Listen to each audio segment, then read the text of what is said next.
जहाँ तक आपने हर्ष महाजन जी की बात की, तो उनको मान सम्मान में कांग्रेस पार्टी ने कोई कमी नहीं की।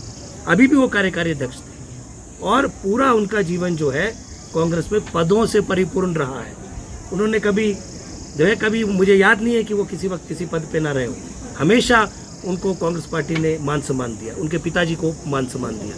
लेकिन अगर आज वो आज गए हैं तो उन्होंने कल कहा है, बड़ा दुर्भाग्यपूर्ण है जिस तरह से उनकी शैली थी कि राजे के टाइम में थी कांग्रेस, राजे के बाद तो कुछ नहीं है। मतलब आप वीरभद्र सिंह जैसे पुरुष को इस तरह से संबोधित कर रहे हैं, जिन्होंने आपको आज इस मुकाम पे पहुंचाया, जिनके साथ आपने वर्षों काम किया।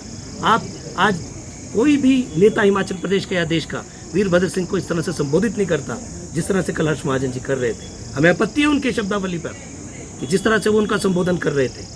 और जहाँ तक बात, कल उन्होंने बड़ी बातें बोली, तर्क की बातें भी कही, तर्कहीन बातें भी कही, तो हम उनको स्पष्ट करना चाहते हैं कि उन्होंने बहुत सारी बातें कही है कि मैं वीरभद्र जी का सलाहकार था। वो ठीक है कि हिमाचल प्रदेश की कैबिनेट के वो मंत्री थे और कोऑपरेटिव बैंक के अध्यक्ष भी हो रहे कांग्रेस के कार्यकाल में, लेकिन वो मुख्यमंत्री के सलाहकार कभी नहीं रहे। मुख्यमंत्री के सलाहकार अगर कोई थे तो बृज बिहारी लाल बुटेल थे और राव रंगीला राम राव थे। वीरभद्र सिंह जी के एडवाइजर कभी नहीं रहे हर्ष महाजन जी। तो इसलिए जो तथ्य नहीं है उसको बोलकर आप अपने भारतीय जनता पार्टी में अगर आप गए तो आपको पता होगा कि आप क्यों गए। कुछ दिनों में पता चला कि किस वजह से आप लोग गए, लेकिन वहाँ पर जाकर आप अपने 45 साल के जो संगठन था उसके ऊपर ऐसी टिप्पणियाँ करें और वीरभद्र सिंह जी का नाम ऐसे अनादर के साथ लें, ये किसी भी सूरत में बर्दाश्त के काबिल नहीं है। और उनको अपने निर्णय पे 40 दिन के अंदर बहुत बड़ा पश्चाताप होगा। 40 दिनों के अंदर उनको अपने निर्णय पे पश्चाताप होगा। और जिनको 45 साल कांग्रेस ने सींचा, आज वो कह रहे हैं कि दिशाहीन हो गई है कांग्रेस। दिशाहीन तो आप हो चुके हैं कि 45 साल तक जब आपको पार्टी ने मान सम्मान दिया, जब आपका वक्त आया कि कांग्रेस पार्टी जो है आज संघर्ष के दौर से गुजर रही है, तो आप जो है छलांग लगा के दूसरे पाले में चल गए। आप क्यों गए हैं इसका स्पष्टीकरण हिमाचल की जनता आपसे मांगेगी और हिमाचल की जनता इसका जवाब भी देगी। लेकिन मैं इतना ज़रूर कहना चाहता हूँ कि ठीक है, उन्होंने बहुत सालों तक प्रदेश की राजनीति में रहे हैं, वो कांग्रेस की राजनीति में अहम पदों पर रहे हैं, लेकिन ऐसा भी नहीं है कि वो जैसे कल कह रहे थे कि वीरभद्र सिंह जी को हमने किया है या वीरभद्र सिंह जी उनकी वजह से थे। उनका जो शुरुआती दौर था वो तो वीरभद्र सिंह जी के साथ का नहीं था।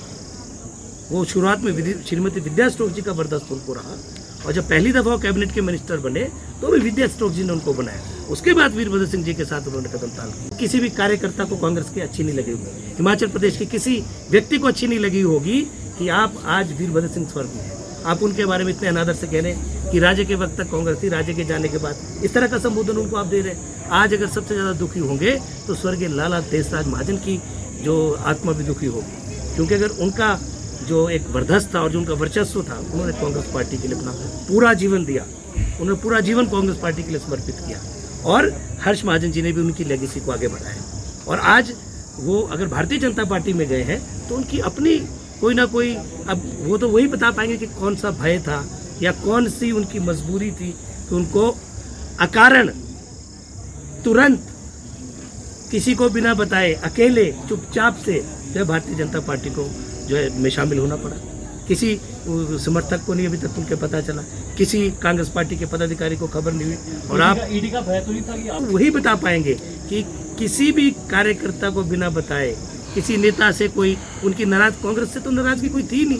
कांग्रेस के अंदर तो वो खुद ही कह रहे थे कि मैं हेल्म ऑफ अफेयर हूँ और हमेशा रहे। तो फिर कांग्रेस से क्या चाहते थे? तो ये तो साफ साफ अफसरवादिता है और अगर कोई एजेंसियों का भय है तो वो लग जाएगा आने वाले दिनों में, उनको मालूम है। टिकट को लेकर उन्होंने कि टिकट एक बड़ा सीधा जो है एक टिकट का वितरण की प्रणाली है और उसी चैनल से आज टिकटें चल रही हैं या दी जा रही हैं, जिससे हर्ष महाजन जी को 3 दफ़ा दी गई।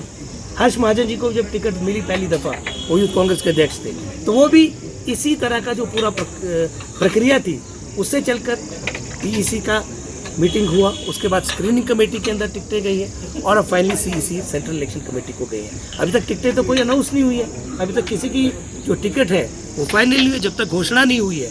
तो मैं समझता हूँ कि उनका ये जो बयान है ये तथ्यहीन है।